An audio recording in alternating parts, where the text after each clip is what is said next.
Pansamantalang kukunin ko ang oras at ang umaga sa pangangaral na ito na normally ay si IE ang siyang tumatayo sa atin at nangangaral sa serye ng Aklat ng Awit at aking kukunin ang umagang ito at mangangaral ng tinatawag kong topical sermon. At ito ay patungkol sa mga unang alagad ng Panginoong Hesukristo ng kanilang ipinakitang napakagandang huwaran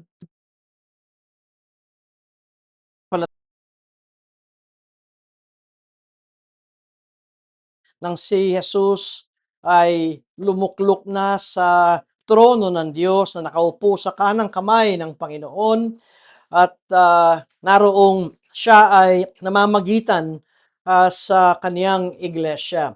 Marahil hindi natin alam ito na ang Panginoong Yesus ay hindi lamang namatay at pagkatapos ng 3 araw ay nabuhay na muli at pagkatapos 40 araw na siya ay nagpakita sa mga alagad ng Panginoon at may bilang ito. Ito ay 500 disciples na sa loob ng 40 days ay pinakita ni Jesus na siya ay hindi isang multo, kundi naroon ang kanyang laman at nakakausap, taglay ang sugat at siya nga ang Jesus na napako sa krus, sa Kalbaryo, namatay at nailibing at pagkatapos ng 3 araw ay nabuhay na muli. Ngayon, ito ay 40 days. At pagkatapos ay mayroon na tayong makikitang ascension, ang pag-akyat ng Panginoong Hesukristo sa langit. Kaya nais ko na pag binasa natin ang banal na kasulatang ito ay ilagay din natin ang ating mga sarili sa buhay nitong mga alagad na 3 taon itong mga apostol, 11 na lamang dahil si Judas ay nagbigti na at namatay na at mayroon pang mga ibang alagad na nasanay sila na 3 taon nilang kasama ang Panginoong Hesukristo. Harapan, pisikal, yung tinatawag nating face to face. At ngayon, ang Panginoong Yesus ay umakyat na sa langit at kitang-kita nila ito nang si Jesus ay umakyat sa langit sapagkat kung hindi pa nagsalita yung 2 lalaking nakadamit puti na sinasabi ng tradisyon ay 2 anghel na tanggalin niyo na yung inyong paningin sa langit. At yung nakita niyong umakyat na si Jesus ay bababa rin katulad ng nakita niyong pag-akyat. At doon lamang sila bumalik sa Jerusalem. Kaya nais ko na ito ang ating maging pundasyon sa umagang ito. At ang aking punto rito ay ang panalangin, ang ginawang group prayer meeting ng mga early disciples ng Panginoong Hesukristo. Bagaman ang nakalagay sa inyong harapan ay simula sa talatang 12 at ito ay hanggang talatang 14, ay nais ko na simulan ito sa talatang 6 sa pag-akyat ni Jesus sa langit. Ito ang salita ng Diyos. Nang sila'y nagkakatipon, siya'y kanilang tinanong, Panginoon, ito ba ang panahon ng panunumbalikin mo ang kaharian ng Israel? At sinabi niya sa kanila, hindi. Hindi ukol sa inyo na malaman ang mga oras o ang mga panahon ay tinakda ng Ama sa pamamagitan ng kanyang sariling otoridad. Ngunit tatanggap kayo ng kapangyarihan pagbaba sa inyo ng Espiritu Santo at kayo'y magiging mga saksi ko sa Jerusalem, sa buong Judea at Samaria at hanggang sa kaduluduluhang bahagi ng lupa. Pagkasabi niya ng mga bagay na ito habang sila'y nakatingin, dinala siya sa itaas at siya'y ikinubli ng ulap sa kanilang mga paningin. Samantalang nakatitig sila sa langit at siya'y papalayo, biglang may 2 lalaki ang tumayo sa tabi nila na may puting damit na nagsabi, "Kayong mga lalaking taga Galilea, bakit kayo nakatayong tumitingin sa langit? Itong si Jesus na dinala sa langit mula sa inyo ay darating na gaya rin ng inyong nakitang pagpunta niya sa langit." Pagkatapos ay bumalik sila sa Jerusalem, buhat sa tinatawag na bundok ng mga Olibo, malapit sa Jerusalem, na isang araw ng Sabat lakarin. Nang sila'y makapasok sa lungsod, umakyat sila sa silid sa itaas na doon ay nakatira sina Pedro, Juan, Santiago at Andres, Felipe at Tomas, Bartolome at Mateo at Santiago na anak ni Alfeo, si Simon na makabayan at si Judas na anak ni Santiago. Sama-samang itinalaga ng lahat ng mga ito ang kanilang sarili para sa pananalangin, kasama ang mga babae at si Maria na ina ni Jesus at ang kanyang mga kapatid. Panginoon, kami po ay nagpapasalamat sa pagbabasa ng inyong salita na aming nararanasan na may kalayaan. Ngunit ang salitang ito ay kinakailangan ng tulong mula sa inyo sa ministeryo ng Espiritu Santo upang magkaroon kami ng kaliwanagan sa mga bagay na ito. Inaamin namin, Diyos, ang inyong salita ay espiritu at buhay, kung kaya't nais namin na dumulog sa inyo na mabuksan ang aming pangunawa at maging maliwanag ang mga talatang ito. Naway sa pangangaral ng inyong abang lingkod, kayo ang maparangalan at maitaas sa aming kalagitnaan. Sa ngalan ni Jesus. Amen. Kuminsan, ang isang mga diskusyon ng mga teologo dito sa New Testament at lalo na sa mga aklat ng gawa ay kung ano ba talaga ang tamang titulo nito. Ang iba ay nagsasabing ang mga gawa ng Espiritu Santo sapagkat makikita natin na ang aklat ng gawa ay punong-puno ng pagkilos ng Espiritu Santo sa buhay ng mga apostol at sa buhay ng mga tinatawag nating the early church. Ngunit, ang tinanggap ng mga teologo ay ang mga gawa ng mga apostol. Bakit ito ang tinanggap na titulo, The Acts of the Apostles? Kung mababasa ninyo ang panimula ng sulat na ito, ay makikita natin na ang may akda ay walang iba kundi si Lucas. Dahil sa Luke chapter 1 ay mayroon ding mga kataga na binanggit ang taong itong si Lucas kung kanino niya sinulat ang ebanghelyo ayon kay Lucas. At naroon sa may talatang 3 ang pangalang Teofilo, kagalang-galang na Teofilo.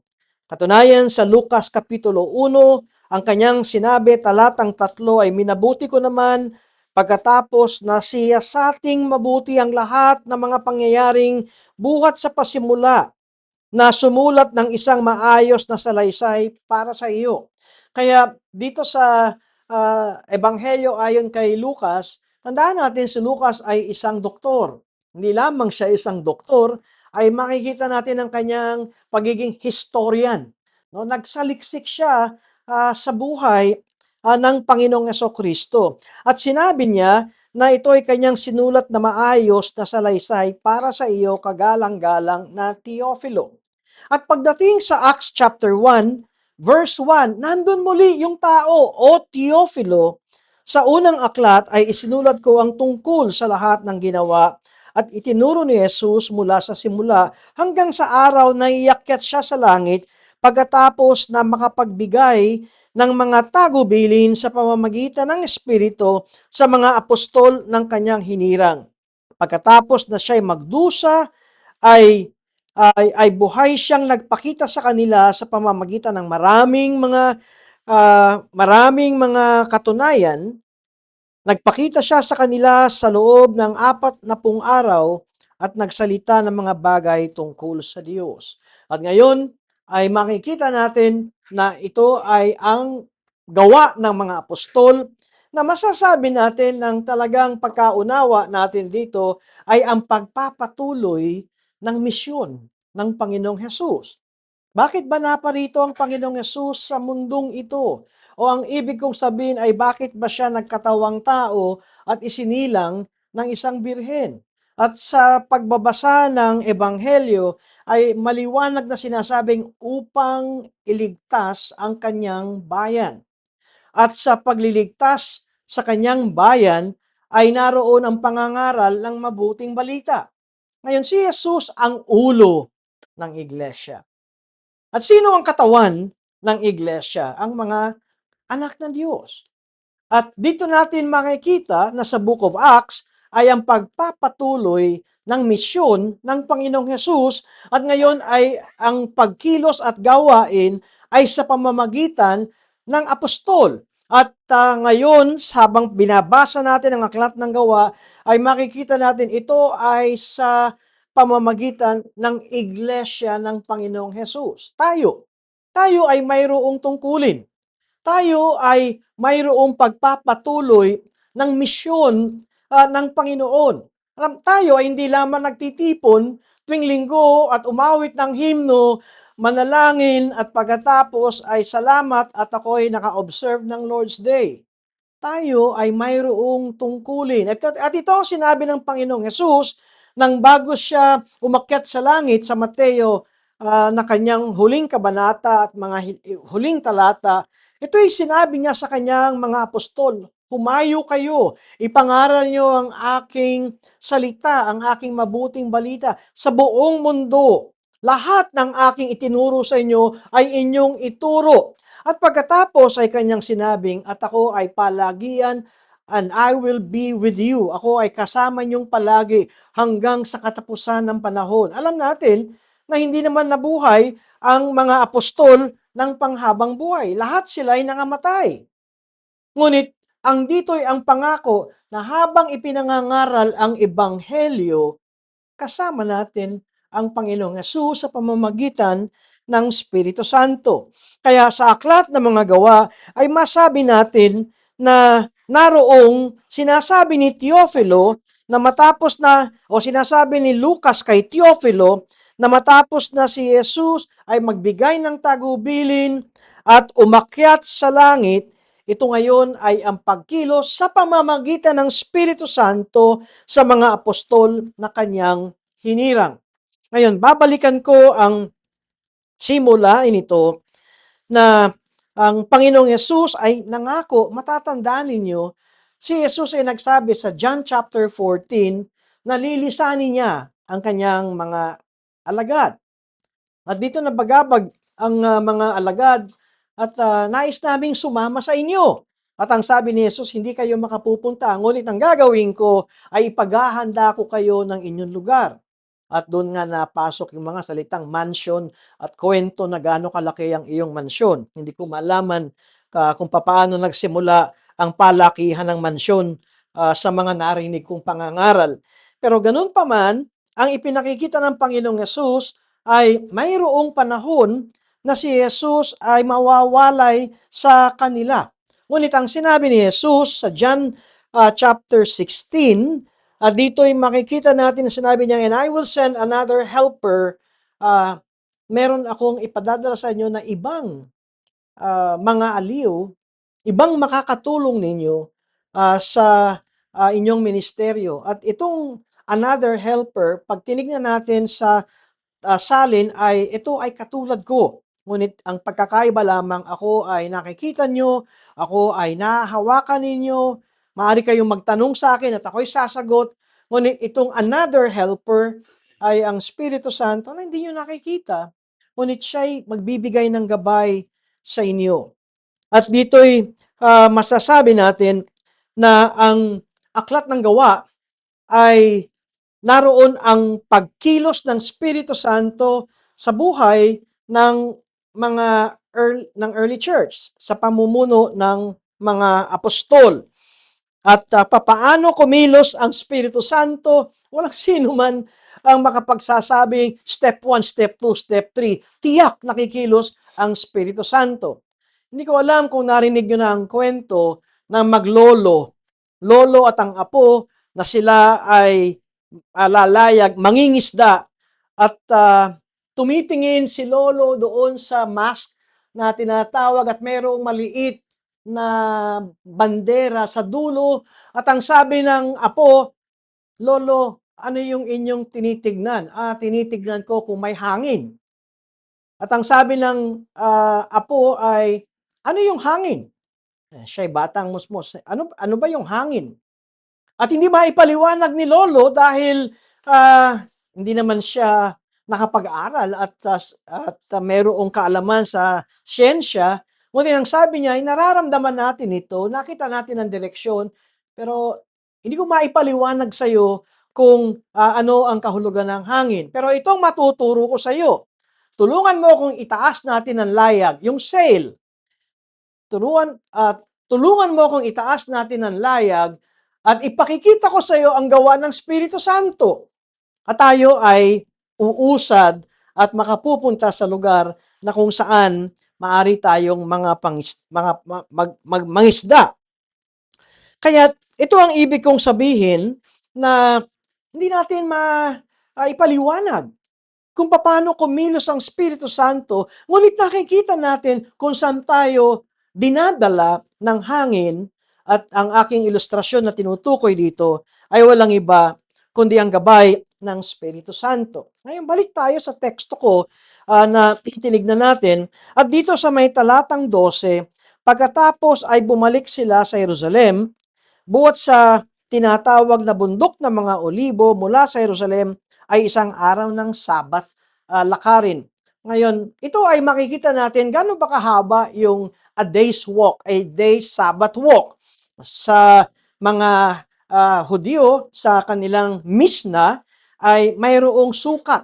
Kaya itong tinatawag na a day's walk o isang araw ng lakarin, na isang araw ng Sabat lakarin ay hindi lumalayo sa 1 kilometro. Kaya, to be exact, ay 1,100 meters. Pero malamang alam na natin ang kilometro. 1 kilometro mula bundok ng Olibo, kung saan si Jesus ay umakyat yung ascension at hanggang sa Jerusalem. Kaya 1 kilometro para sa kanila ay marahil kung titignan natin, kung kayo ay makakita ng taong umakyat sa langit, di ba? Unti-unti, umakyat sa langit at pagkatapos ay lahat kayo ay hindi makagalaw at statwa, kung walang pumigil sa inyong dalawang lalaki, ay maaaring maghapon kayong nakatingin sa langit. Pero ilagay niyo ang inyong sarili sa kanila na nung sila ay bumalik sa Jerusalem, kahit ito'y 1 kilometrong lakad, sa tingin ko, para sa kanila ay napakabilis nilang nakarating. Dahil sariwang-sariwa pa sa kanila ang lahat ng pangyayari. Matatandaan ninyo, ang tanong ay, ngayon mo na ba itatayo ang iyong kaharian? At pagkatapos, ang bunga ay umakyat ang Panginoong Yesus at iniwan sila. Kaya't dito ay masabi natin na ang utos ay sila ay dito sa verse 8, kung makikita natin chapter 1, na sila ay magiging mga saksi sa Jerusalem, sa buong Judea at Samaria at hanggang sa kaduluhang bahagi ng lupa. At naroong sila ay manatili sa Jerusalem. Ito ang gusto kong unang makita natin. Ang mga apostol na ito, kahit sila ay nilisan ng Panginoon, ay sumunod sa sinabi ng Panginoong Hesus na sila ay bumalik sa Jerusalem. At dito'y sila ay pumasok sa tinatawag na the upper room. Sa English Bible ay naroon yung the upper room. Ito ba ay yung upper room? Ito ba yung kung saan si Jesus ang siyang nagsimula at institute ng Lord's Supper? Hindi natin alam. Pero dahil sa English Bible ay nandoon yung hindi lang ito ordinary upper room, pero ito yung the upper room. Kaya marahil, ito ang lugar na kung saan si Jesus ay nag-Lord's Supper. No, pinagpira-piraso ang tinapay at ibinigay ang alak sa kanila. Ngunit ang gusto kong makita natin dito ay naroon ang kanilang pagsunod. Then they returned to Jerusalem. Yun ang sabi sa verse 12. Bumalik sila sa Jerusalem. Dahil ito ang sinabi ng Panginoon, manatili kayo sa Jerusalem at hintayin ninyo ang kapangyarihan ng Espiritu Santo. Bababa sa inyo ang Espiritu Santo. At dito'y ipinapakita na ng Panginoong Yesus ang misyon ng mga apostol. Meron kayong mapapansin diyang Samaria. Hindi lamang para sa mga purong Hudyo sa Jerusalem, hindi lamang sa mga Judea na purong Hudyo rin, kundi eto na ang Samaria. Ang Samaria, kung mapapansin nyo sa gospel, iniiwasan ito ng mga Hudyong daanan. Sa kanilang isipan, ito ay mga taong marurumi. Ngunit dito'y ipinapakita na ang inyong missionary work ay huwag kayong mamili. No? Na sinasabi niyong hindi maliligtas to, ito maliligtas at hanggang sa kaduluduluhang bahagi ng mundo. At sila'y sumunod sa utos ng Diyos. At sinasabi dito sa kanila ay naroon ang kanilang kagalakan. Kahit na ang Panginoong Yesus ay nilisan na sila, ngunit naroon ang kagalakan. Nang sila'y makapasok sa lungsod, umakyat sila sa silid sa itaas na doon ay nakatira si Pedro, si Juan at si Santiago at ito pang mga ibang anghel. At habang sila ay nagkakasama-sama sa upper room na yon, sila ay sama-samang nananalangin.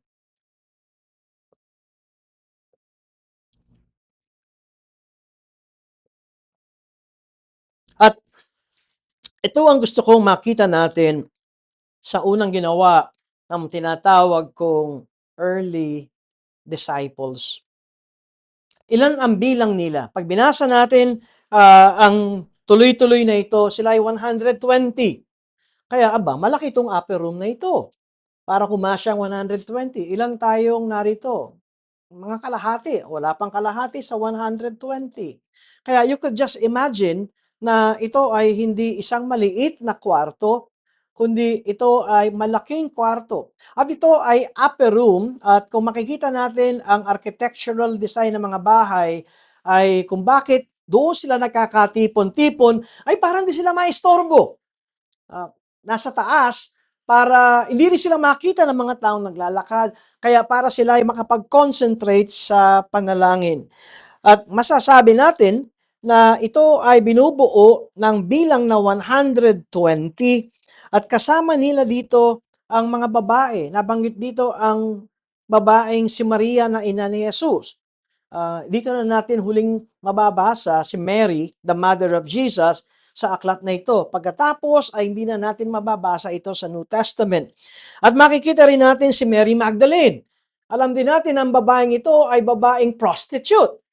At mga pangalan pang ibang, Mary of Cleopas, yan ang mga pangalan, Mary of Bethany sa kasaysayan, ito ang mga kababaiyang ito. Kaya may mga babaeng malinis at mayroong mga babaeng nagbebenta ng kanilang katawan sa panandaliang aliw. Ngunit sila'y mananampalataya.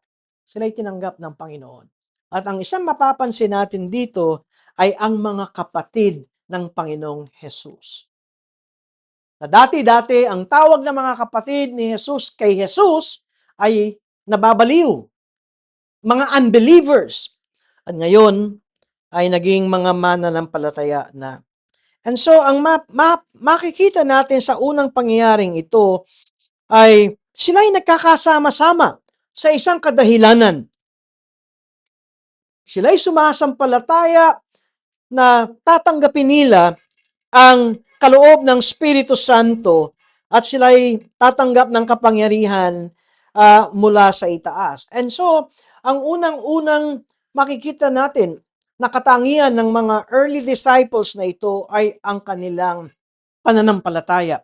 At ang pananampalatayang ito ay hindi pananampalatayang tumanggap man o hindi, okay lang. Pero iba ang kanilang pananampalataya. They were expecting. Kaya't naroon na inaasahan nila at tiyak na inaasahan nila ang sinabi ng Panginoong Hesus sa kanila. Alam niyo kung bakit ko sinasabi ito? Napakadali nating sabihin ang isang sigaw ng reformasyon ay sola fide, faith alone. Ngunit kung minsan ay hindi makita sa atin yung pagsabi nating ang sapat na pananampalataya kay Kristo lamang, sa biyaya lamang ang ating kaligtasan. Iba ang ipinakikita ng mga alagad na ito. Sila'y naghihintay. Alam niyo kung gaano katagal? Tandaan niyo, 40 days ang Panginoong Hesus. Nakasamang mga alagad. At nang bumaba ang Espiritu Santo at ang kapangyarihan ay Pentecostes. So yan ay on the 50th day. So meron silang 10 days. Hindi ito isang araw ay tinanggap na nila at bumaba ang Espiritu Santo at tinanggap nilang kapangyarihan. Sila ay sama-samang nanalangin at nagkatipon-tipon doon ng for 10 days. Ang ipinakikita rito sa atin ng mga alagad na ito, they simply believe, expecting ng kapangyarihan ng Diyos. Ang point nito ay yung kanilang pananampalataya ay masasabi nating nakita sa kanilang gawa. Diba ito yung sinasabi ni Santiago, may pananampalataya ba kayo? Pakita niyo yung inyong pananampalataya at ipakikita ko ang aking gawa. Hindi ibig sabihin ng kaligtasan ay sa pamamagitan ng gawa. Pero ang pinakikita rito, maging dito sa Book of Acts, ang totoong pananampalataya ay may pag-usbong ng pagsunod sa Diyos. Hindi yung alam mo ang theology, kundi naroon ang obedience sa Diyos. Kaya, ito rin ang isang paalala sa atin ng mga mananampalataya na, alam nyo, hindi kinakailangan na maipaliwanag natin ang mga malalalim na teologo at doktrina para masabi nating okay tayo sa Diyos.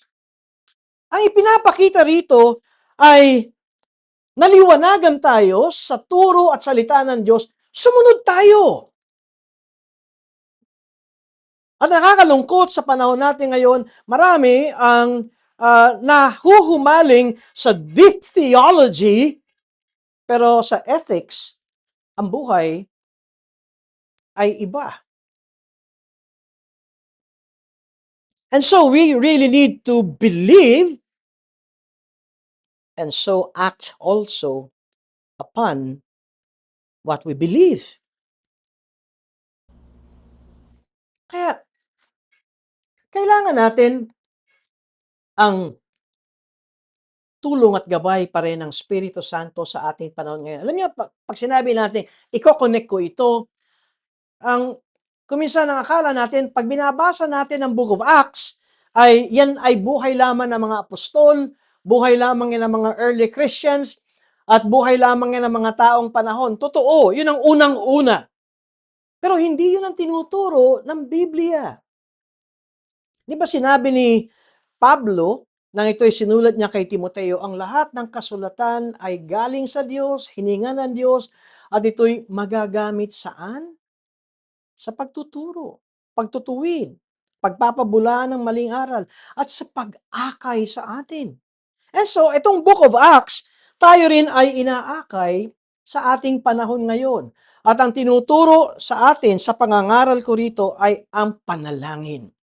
Ito ay hindi individual prayer meeting, 120 nga sila. So anong tawag natin dito? Group prayer meeting. At sa verse 14 ay sinasabi rito, sama-samang itinalaga ng lahat ang mga ito ang kanilang sarili para sa panalangin. At unang-una, sila ay nagsama-sama sa loob ng 10 araw. Masasabi ko, at doon sa lugar na yon. At masasabi ko na ito ay persistency. Well, ang ibang Greek scholar ay nagsasabing, they stuck to praying. Meaning, there was a commitment to prayer. They were continually devoting themselves to the prayer. Ang point nito ay, there must be an appointed day and time of prayer. Pero dito sa mga apostol na ito at early disciples, sila ay 10 araw na walang ibang binigyan ng focus kundi ang panalangin. Of course, ang ibang marahil kailangan magtrabaho, pero meron silang oras na pinagkasunduan na sila ay manalangin. At na naging practice ng mga early disciples, kung makikita natin, sometimes they were in the temple and sometimes in the upper room. Pero ang point dito ay they were persistent. Ang ibig kong sabihin, hindi yung mainit ngayon, bukas malamig. Diba? Kundi nandoon ang kanilang persistency sa panalangin. At kung matatandaan natin, sinabi ng Panginoong Yesus sa parabola niya, sa talinhaga niya sa Luke chapter 11, at itong Luke chapter 11 na ito, ito yung nagsabing, ask and you will receive, seek and you will find, knock and it shall be open to you. Diba? Ito yun, sa Luke chapter 11, at yan ay nasa isa ring parabola na mayroong sinasabi na biglang may dumating itong mama na ito ng kanyang unexpected na bisita at wala siyang maipakain, kaya siya'y kumakatok sa kanyang kapitbahay upang manghiram ng pagkain. At hindi tatayo ang kapitbahay dahil kaibigan niya ito. Pero bakit pinagbigyan ng kapitbahay ang kanyang kapitbahay na kumakatok? Dahil sa patuloy, repeatedly banging on the door. Dahil sa patuloy na pagkatok at hindi tumitigil hanggang sa hindi bumukas ang pinto at matanggap niya ang kanyang hinihingi. Kaya nga, ang tamang interpretation, yung asked and you shall receive, ay asked, meaning literally, keep on asking. Seek, keep on seeking. Knock, keep on knocking. Ito ang tinuturo sa panalangin ng Panginoong Jesucristo. Hindi yung one-time prayer, bahala ka na Panginoon, kung ibigay mo, hindi, soberano ka eh. At ako hihinto na. So nandun yung persistency. Pangalawang makikita natin, napansin ba ninyo yung kanilang pagkakaisa? Sama-samang itinalaga ng lahat ang mga ito. Sama-sama. Hindi ba't ito yung mga apostol na nagsisikuhan, ginamit pa ang nanay, bumulong kay Jesus, pagdating sa iyong kaharian, pwede ba yung 2 kong anak ang nasa kaliwa at kanang nakaupo? Anong meron dito? Ay merong apakan dito. Di ba? Pero sila ay pare-parehong mga alagad ng Panginoong Yesus, pero may nambabraso na at meron lang gustong mangibabaw. Anong sinabi ng Panginoon? Gusto niyo bang yan? You want to be the greatest, be the servant of all. Huwag kang uupo sa trono, umupo ka sa baba. Ito yung mga apostol. At ito rin yung mga babaeng, sabi ko nga kanina, may babaeng prostitute at may babaeng malilinis ang kanilang dangal. At Nandun yung mga kapatid ng Panginoong Yesus na una ay sinusuwag si Jesus. Sinasabing baliw siya at ngayon ay makikita natin all of them were of one mind. Literally of one heart and mind. At dito ay kanilang natanggap ang Espiritu Santo, ang kapangyarihan ng Espiritu Santo. Pag tinuloy natin ang Book of Acts, matapos ang magkaroon ng preaching sermon si Pedro, 3,000 souls were added. At pag tinignan natin, ang naging practice ng mga early church, ang early disciples, and they devoted themselves sa panalangin. Of course, the apostles' doctrine, fellowship and prayer, pero nandun yung panalangin. At sa Acts chapter 4, ipinakikita that the early church was described as being one heart, one in heart and mind.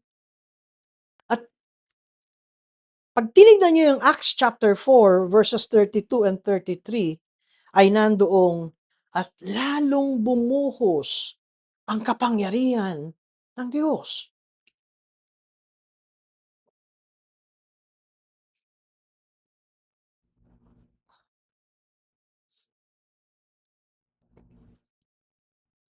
Nung araw ko'y bata, nagpapalipad ako ng saranggola, umaakit pa nga ako sa aming bubong.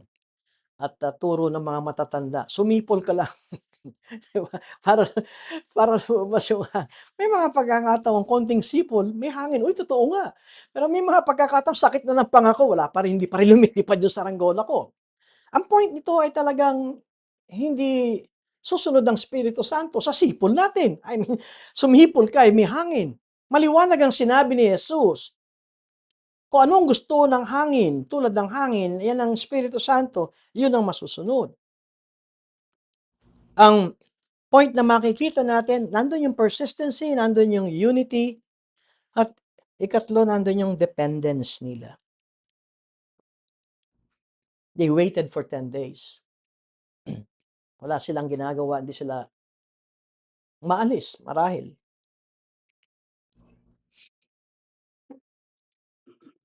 At marahil, pag binasa niyo rito, meron silang, ano ba yung sa English ay drawing of lots. Sa Tagalog siguro, palabunutan ang paggagamit dito. Ito yung pinipili nila, sino yung magiging kapalit ni Judas. Diba? Ang magiging kapalit ba ni Judas ay dalawa ang nag-qualify sa kanila at sinasabing ito ba ay si Matthias, si Matias, o kaya ito ay si Barsabas. Dahil ang sabi rito ay tinalikuran ni Judas ang pagkatawag sa kanya or husto ang isa. Barsabas na tinatawag ding husto. Ngayon, sa isang mabilis na paliwanag, makikita natin na bago sila nagpalabunutan o nag-casting of lots, sila ay nananalangin. Yung casting of lots ay masasabi natin na during the Old Covenant, sa turo ng bayang Israel, ay ito nagiging practice nila. Pero ito ay, kung titignan natin ang konteksto nito, both qualified ang dalawang taong ito. Ang qualification simula na nagsimula si Jesus sa kanyang ministeryo hanggang sa kanyang resurrection, mahirap. Mahirap kung sino ang pipiliin ng mga apostol na kapalit ni Judas. Pero alam din naman natin sa Proverbs chapter 16 verse 33, the lot is cast into the lap, but its every decision is from the Lord. Sila ay nagpalabunutan, ngunit alam din naman nila na ang desisyon na yan ay sa Diyos. Kaya even the casting of lots, ang masasabi natin, ang mga apostol ay nagkaroon ng total dependence sa Diyos sa panalangin.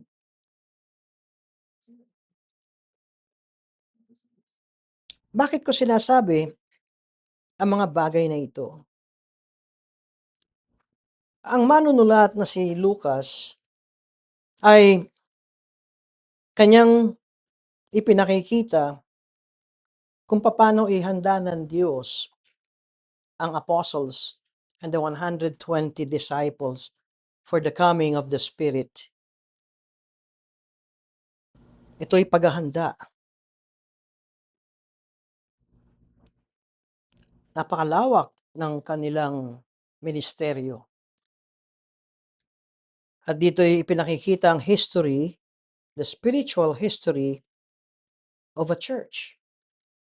And it is written in its prayer life. And this has to teach us about prayer. And it is the prevailing prayer or the persistency of prayer. At ang isa sa makikita natin dito ng prevailing prayer or ang result na makukuha natin sa panalangin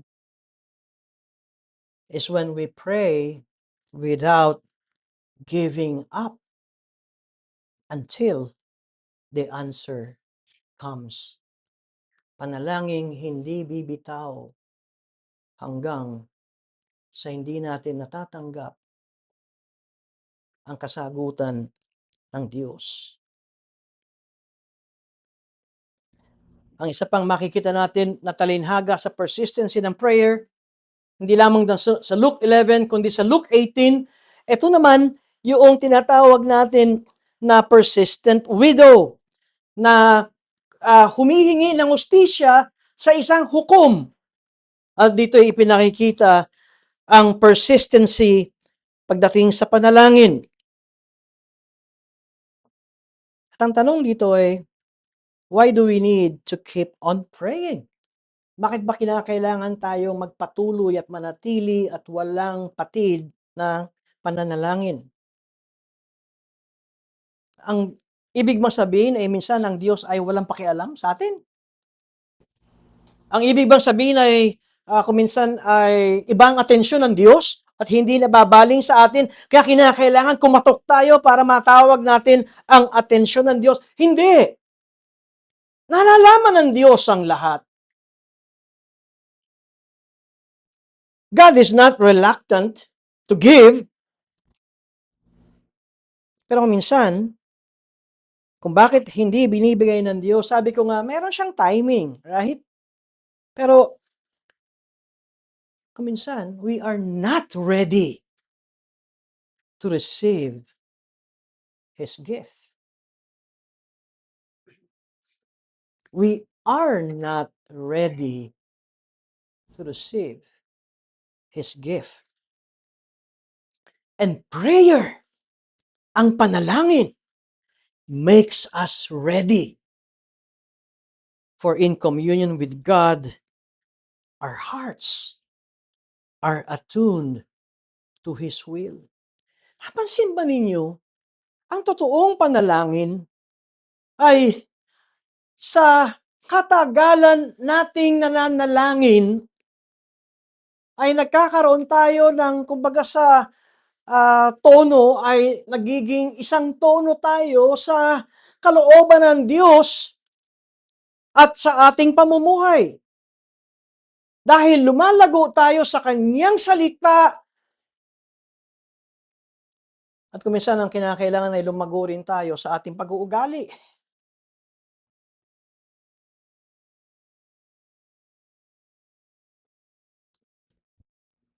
And so prayer make us ready na tanggapin ang kasagutan ng Diyos. At makikita rin natin sinang sinabi ni Apostol Pablo nang siya'y sumulat sa mga taga-Epeso na ang panalangin is a form of spiritual warfare against Satan and against these demonic forces. Sa panalangin, kuminsan, ay meron tayong mga battle languages na ginagamit. Maaring hindi natin ito mababasa sa New Testament. Sa Old Testament ay meron tayong mababasa yung tinatawag na imprecatory prayer na tayo ay nananalangin ng pagbagsak ng mga kaaway. Pagdating sa New Testament, ipinakita na ang talagang kaaway natin ay si Satanas, ang kanyang mga kampon, ang di nakikita. Yung taong kinaiinisan nyo at nagpapahirap sa inyo ay mayroong spiritong nasa likod noon. At ito ang sinasabi ni Apostol Pablo, ang ating pakikipagdigma ay hindi patibayan ng strongholds ng literal na kampo natin, kundi mga spiritual strongholds. Halimbawa ng sinasabi ko ay ang patutuo ni Apostol Pablo kay Epapras o Epapras sa English. At ito ay mababasa natin sa Colossians chapter 4. At tingnan ninyo kung paano sinabi ni Apostol Pablo ang spiritual warfare ni Epapras, Colossians chapter 4, verses 12 and 13. Colosas 4:12 at 13. Binabati kayo ni Epapras, na isa sa inyo na alipin ni Kristo Jesus, na siyang laging nagsisikap para sa inyo sa kanyang panalangin, upang kayo'y tumayong sakdal at lubos na nakakatiyak sa lahat ng kalooban ng Diyos. Ang dinadalangin ni Epapras para sa kanyang mga churchmate ay sila ay tumayong sakdal at lubos na makatitiyak sa lahat ng kalooban ng Diyos. Ito yung kanyang binubuno sa panalangin. Sa verse 13, ang sabi ni Pablo, sapagkat nagpapatutuwa ko para sa kanya, na siya'y labis na nagpapagal para sa inyo at sa mga nasa Laodicea at sa mga nasa Hierapolis. Ito yung punto ni Pablo, na ang panalangin ay hindi yung, Lord, bigyan mo kami, kung ayaw mo, okay lang, soberano ka. Hindi. Ito ang isang taong si Epapras na hindi tumitigil hanggat makita ang kanyang kahilingan.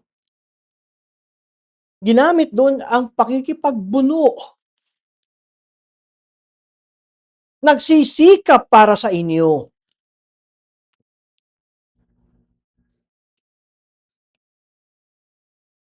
In other words,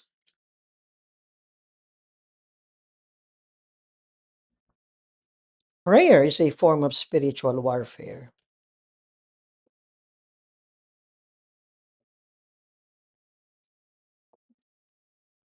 Tingnan niyo mga kapatid. Sinasabi natin, ang kaligtasan ay biyaya ng Diyos. Ngunit hindi maliligtas ang isang tao kung walang mangangaral o Kristiyano na lalapit sa taong yon. So, ang point ko dito ay ang biyaya ng Diyos, ang kaligtasan natin ay sa pamamagitan ng Diyos, pagkilos ng Diyos, pero may instrumento ang Diyos. Kung mananalangin tayo na mananalangin sa ating kapatid o sa ating kapitbahay na hindi naman natin sineshare ng gospel. And so, ang point ko lamang dito ay sa scripture makikita natin na ang Diyos ay gumagamit ng instrumento. Ganon din ang panalangin. Praying is one of those instruments God uses.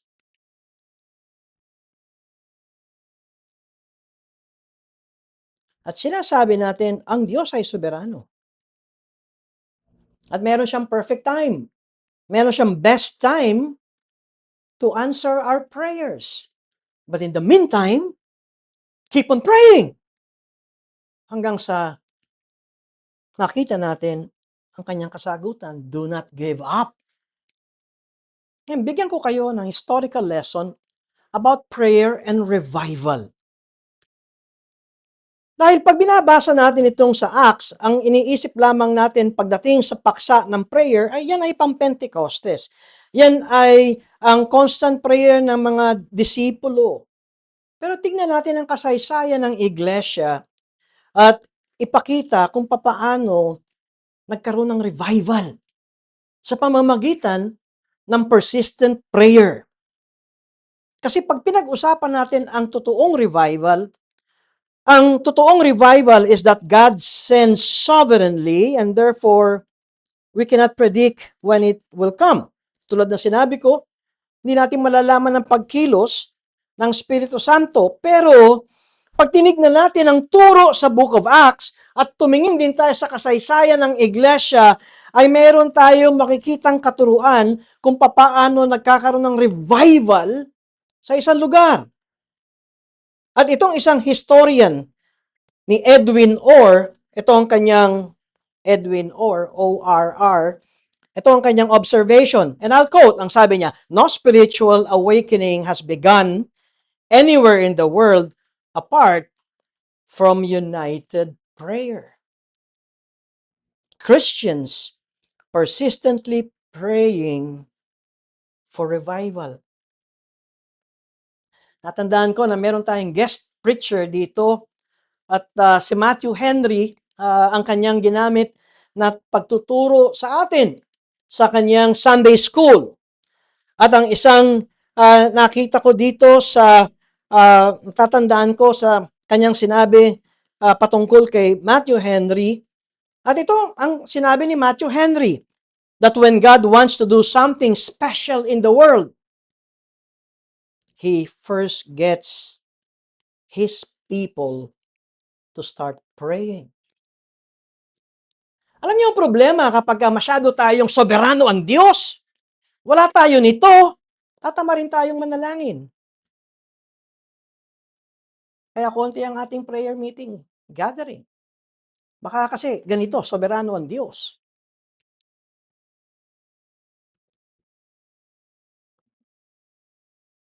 Ito ang kwento. At itong history. At hindi ito kwentong barbero. Ito ay kasaysayan. In 1850, bagsak ang spiritual state ng Amerika. 1850, walang ibang iniisip ang mga Amerikano and Christian Americans, kundi pera, sex, karangyaan, sarap ng pakiramdam, sarap ng buhay. Christians! At nakita ito ng isang negosyante nang ang ngalan ay Jeremiah Lanphier at 1857. 46 years old ang negosyanteng ito. Ay nagplano na magkaroon ng noontime weekly prayer meeting sa New York. At ang kanyang mungkahi, lunch break, ang mga negosyante ay kumaaring mag-meet for prayer. Sabi niya, anyone could attend. Sa lunch break na ito, unang araw, walang tao doon sa tinakdang prayer meeting. Sinimulan ito ni Lampier. He prayed alone. Lunch break, isang oras yan, di ba? He prayed alone. At nung siya'y nananalangin ng kalahating oras, 30 minutes, ay pagdilat niya, meron na siyang 6 na kasama. At itong 6 na kanyang kasama ay iba't iba ang denominational background. Next week, 20 ang dumating. Next week, 40 ang dumating. And soon, they decided, araw-araw na lang kaya tayo manalangin ng lunch break. And the group swelled to over 100. Pati mga pastor, na-impluwensya nitong negosyanteng ito. At ang mga pastor ay nagsabi, magkaroon tayo ng morning prayer meetings sa kanilang mga lokal na iglesia.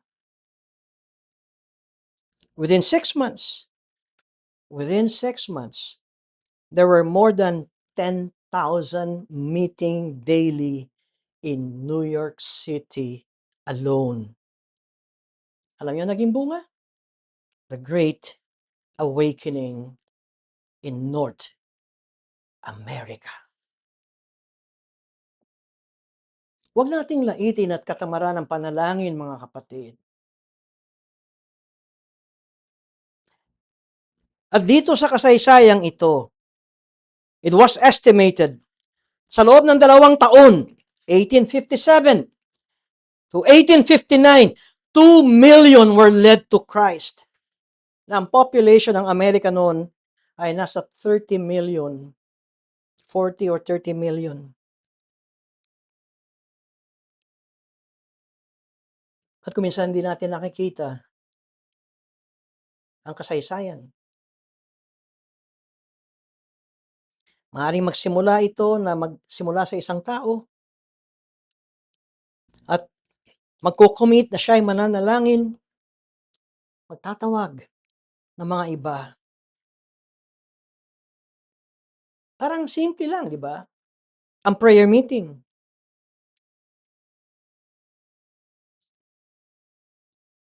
At napakadali nating tabangan at manlamig sa ating panalangin. But God answers prayers. Si George Mueller, kilala nyo?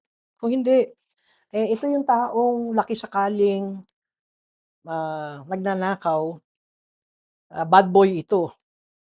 Sakit ng lugar, ano bang tawag doon? Problema ng society. Hanggang sa siya ay na-save at his early age. At nung siya ay naligtas, siya ay naging evangelist. At siya ay kilala sa kanyang orphanage sa Bristol, England, na ang pangalan nito ay Ashley Down Orphanage. At si George Mueller ay kahanga-hangang ipinakita ang kanyang dedikasyon sa mga orphans.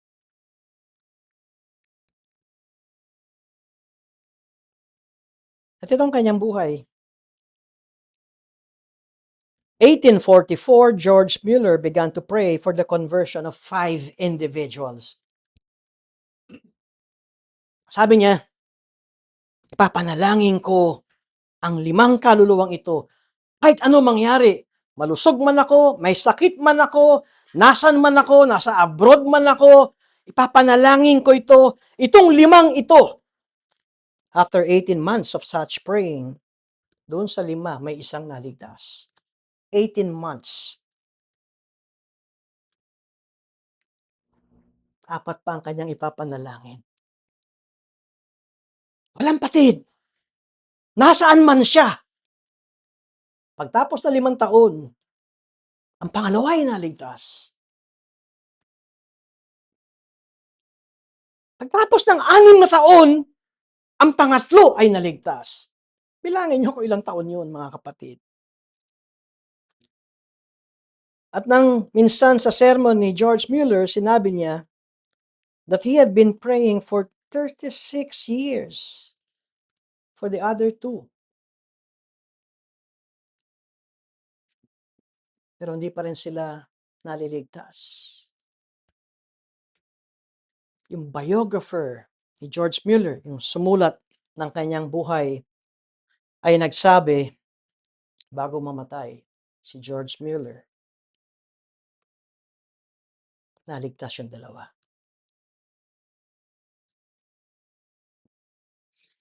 Pakinggan nyo to, mga kapatid. Kuminsan, marami tayong mga pinapanalangin pasaway sa ating buhay kasi nakikita natin ang buhay nila ay patungo sa impyerno. At kuminsan, sa hindi natin mapigilan, kinukumpronta natin sila. Kuminsan, maaaring ganito, gusto bang pumunta ng impyerno? Ginagawa mo yan. Maaaring ganun, minsan tayo mag-kumpronta sa kanila. Pero hindi ko alam kung anong epekto. Tumigas ba ang puso? Lalo ba kayo nag-away? Ayaw na makipag-usap sa'yo? Pag magsisimula ka pa lamang, tatalikod na. Nasaan ang exit? Or, alam niyo kung minsan ito, ang mga tao na alam na nila ang salita ng Diyos. Maliwanag na sa kanila ito.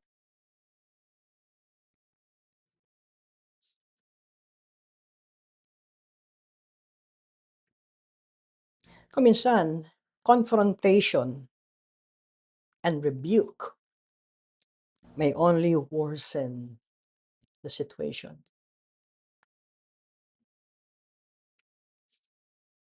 But we can persevere in prayer for them.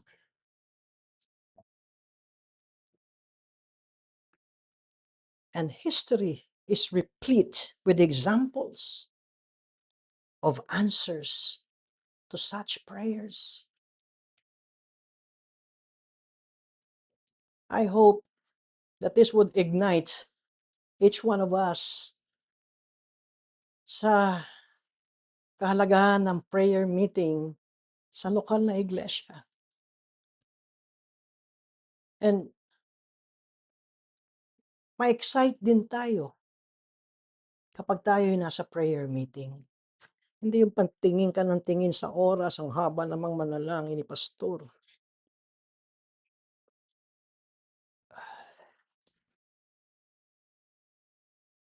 God answers prayer.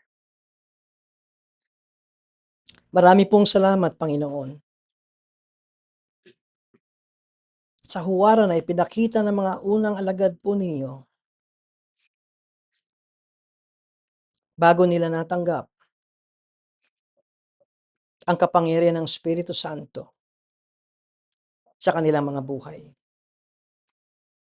Sa inosenteng prayer meeting ay naisilang ang inyong iglesia. Sa ngalan ni Jesus. Amen.